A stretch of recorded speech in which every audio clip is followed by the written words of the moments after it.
Hello, this is my mom from Lithuania and my dad from Russia, and this is how I came.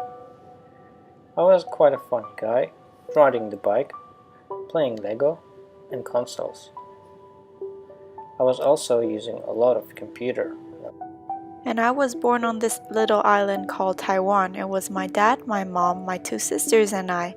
My grandpa and grandma didn't live too far away, and other relatives. My dad was a dentist. I loved hanging around his clinic just to see what everyone else was doing. And when I got bored, I would go behind the reception counter to play with the computer or just to climb up and down, so I could get a better view of what was going on in the clinic. I would also take over the receptionist spot and play my favorite game on the computer, while my dad did weird things like bend teeth out of wires. Then I would get bored of the clinic and go ahead to find my mom. My mom was beautiful. She would put my hair into a high ponytail, and we would walk to my sister's school and pick them up. We would take a walk home together. And after getting home, my mom would start to design jewelry, and I would be sitting next to her putting her leftovers into my piggy pot and pretend that I was making Italian spaghetti. Then I would go see what my two sisters are up to. They were like magicians. They owned an entire balcony on the last floor of the house. Besides plants and fish, my sister also had the ability of changing ants into different colors. It was like rainbow ants. They would also chase cockroaches, and the cockroaches would chase me, so it was like a chasing game. When it was time to be alone, I would watch TV with my Barbie doll. We would sit on top of the sofa against the wall, but once my Barbie doll fell in between the cracks of the wall and the sofa. I was sad, but it was time to move on. It was then when I got my own chair and table where I would read books about dinosaurs. When I turned 7, I fell from the rails of the stairs and broke the bottom of my chin. It was painful. At the age of 20, my parents were looking for a new country to live in, and they chose Germany. Unfortunately, my German was not very good and people couldn't understand me, but I went to school and I learned it. By the time my little sister was born, my mom told us that we were going to get on an airplane and fly to a faraway country called Canada. So we all got on the plane and flew there. It was my dad, my two sisters, my mom, my baby sister, and I. We were like an army. But not too long after, my mom told us that we had to go back to Taiwan and that dad and sisters would join us afterwards. But they never did. After getting back to Taiwan, I started to live with my grandparents. I went to a school where my grandfather worked in. We would go to school together on his big, awesome motorcycle, while Grandma cooked at home. After a year, I was sent to my aunt's place. My cousin was roughly the same age as I, so we would go to school together. At this point, I've changed school so many times I've lost the count. I only remember looking forward to the weekend where my mom would come pick me up in her car. When I was finally living with my own family again, my mom announced that I was going to have a new baby brother and we were going to move to a country called Costa Rica. Life in Costa Rica was different. The schools were different. The people were different, and the language was different too. Here I grew to love its culture, its food, and its people. I met so many people who had a huge impact over my life. Many of them are watching this video right now. Well, anyways, I grew, I changed schools, I had a couple of boyfriends, I started my first day in university, started my first job. And then one day, my family all went back to Taiwan. I was left alone in Costa Rica. It was exciting to live alone for the first time, to be independent, and to do whatever I wanted to with freedom. After living some time in Germany, I realized there's a beautiful country, Holland, right next by, to study, in university. From there, I went for 1 year to the Canary Islands for my exchange program. And then it was my turn to say goodbye to this wonderful country and its people. My next stop was Switzerland, where I would study hotel management with a lot of international students. Besides studying, I also did a little bit of traveling. I got a taste of so many different languages and so many different cultures that I decided that I wanted to do my internship in Europe so I could see more and learn more about this place. So after graduation, I was able to find an internship in the mountains of Switzerland. But they were working us like slaves. They worked us so hard that most of us ended up in the hospital. And to make things better, they fired us afterwards. Thankfully, I had a backup plan. My second choice was to fly to an island called Fuerteventura in Spain. It was very different there. I had an awesome boss and I met very nice colleagues. 3 crazy German girls and a guy who worked at reception. His name was Dimi. At the beginning, it was winter, so I got sick, and one day my throat was hurting a lot. So I texted the only person I could think of, which was Dimi, asking him about the pharmacy. It was already really late, so he offered to drive me there. So I said maybe we could go tomorrow, since I thought he was just being nice, but he insisted, so off we went. And that was my first impression of him. Next week I had to go to Germany and I didn't know who should I leave my cat with. He asked me if I could take care of his cat while he was in Germany and that I could take advantage of that and use his washing machine and also use Wi-Fi to work on my thesis. So I said sure, why not?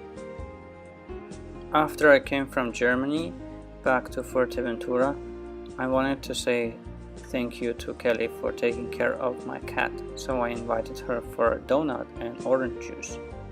But I thought donut is so calorious, so maybe orange juice, and it's next to a supermarket, so I can just do my groceries. And while we were having juice, Kelly was worried about work and how to get there. So you said not to worry, right? That you would take me, and I was worried about the boss taking me. And there's no need for bus because I can drive you. The boss, not the bus. Eventually, I was taking Kelly to her work every single day, and that was very exciting. Those days were so nice. Consists of going to the supermarket, going out for lunch, going to work together, and maybe walk by the beach and going home. And we did that every day. Yes, I don't remember walking on the beach with you because of the sun, but I know for sure that the donut was very good. Yes. We were spending a lot of time together. And we became more than just friends. I couldn't complain. Things are very, very good. I was working in a hotel at the reception together with Kelly, had a cat. My parents were visiting to enjoy the ocean. Eventually, time was going fast and Kelly one day told me that she has to go. She prepared her luggage and I was very sad and I had to say goodbye. Of course, I wanted to go after Kelly, so I decided to visit her in China, which happened several times. Every time I went, we enjoyed our time being together. But in between the visits, we were using FaceTime and Skype a lot. It would be sunny or daylight in Fuerte and it would be night in China, and we would be still talking with each other. But it was so difficult and we missed each other so much. I had to choose. I felt very lonely. I had to get to Kelly. That was the only thing I could do. I decided to go, and I also knew that Kelly is the one, so I was also going to propose. I went to China But I ended up in Shanghai and Kelly in Ningbo, which was 3.5 hours by train. Eventually I moved to Kelly's place, and time was amazing. We had a lot of fun together with her friends, and we were having a lot of good food, a pizza place and our favorite bar, O'Reilly's. I had to plan the way I will propose to Kelly. So during work I was planning where to do it, how to do it, what to say, and when to do it. And the best way was at the Royal Meridian Hotel in Shanghai, at the top of the building.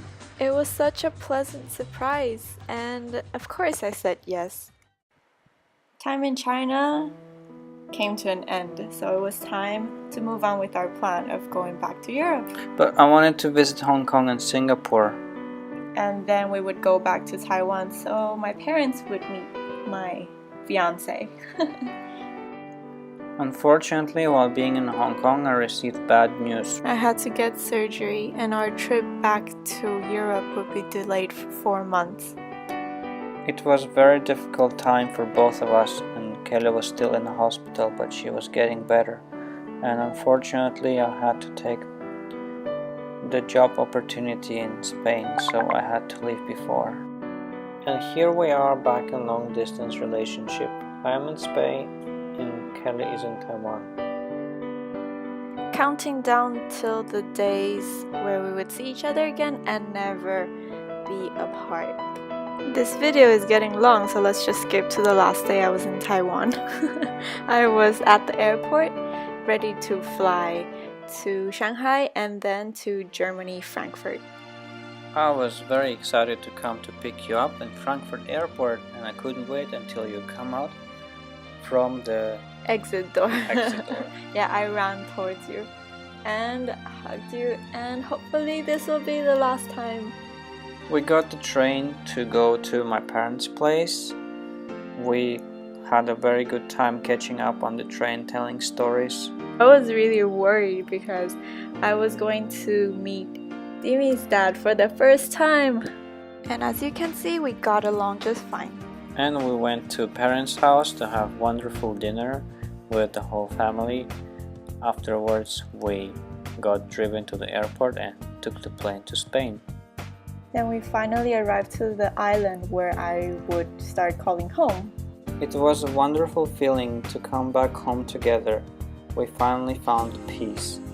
Our little studio was very cozy. I had presents waiting for me, but we were so tired we just slept. On the next day, Dimi had to go to work, but he left me a box, a welcome box he called it. And in every slot there was a present and a note. It was so sweet, it made me so happy. But then I had to unpack, it was the worst. Afterwards, I spent my day learning Russian and German. While I was working in a very dramatic company. And we had to get civil registration. We went to Lithuania. My parents spent a lot of effort in planning the celebration, and it was amazing. We're very thankful for this event. We had a lot of Lithuanian food and Russian music. It was a lot of fun. After the celebration, we went to Barcelona for our honeymoon. We got a nice cruise and went across the whole Mediterranean Sea from Italy to France and Spain, and it was absolutely an amazing experience. But the party wasn't over yet. My parents and our friends and family around the world couldn't make it in Lithuania. So we invited everyone to Germany to celebrate our marriage.